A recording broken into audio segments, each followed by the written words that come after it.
ایک وقت آیا کہ رحمت کونین اپنے زندگی کے آخری ایام میں بیماری کی کیفیت میں تھے، تو سرکار نے فرمایا مرو ابا بکر فلیصلی بالناس، ابو بکر سے کہو کہ میرے مصلی پہ کھڑا ہو کے لوگوں کو نماز پڑھائے۔ یہ محض اتفاق نہیں کہ قاری صاحب نہیں ہے تو میں نے پڑھا دیا، میں نہیں تو نور محمد صاحب نے پڑھا دیا، یہ موجود نہیں تو اس بچے نے پڑھا دیا، ایسا اتفاق نہیں۔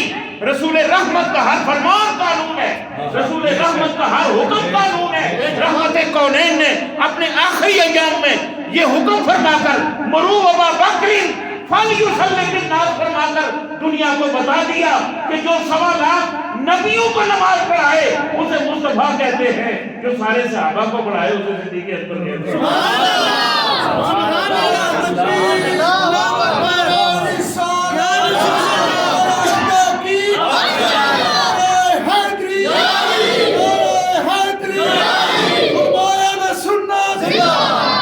جب جناب صدیق اکبر کا تذکرہ ہو رہا ہو تو اس کا یہ معنی نہیں کہ کسی اور کا تذکرہ کم کیا جا رہا ہے، اور جب مولا علی کا یا کسی اور کا ذکر ہو رہا ہو تو اس کا یہ معنی نہیں کہ جناب صدیق اکبر کو ڈاؤن کیا جا رہا ہے۔ نہیں، اپنی اپنی شانیں ہیں،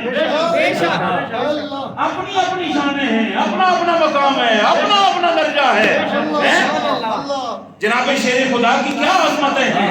میرے آقا فرماتے ہیں کہ انت اخی فی الدنیا والآخرہ، دنیا میں بھی تو میرا بھائی ہے اور آخرت میں بھی تو میرا بھائی ہے۔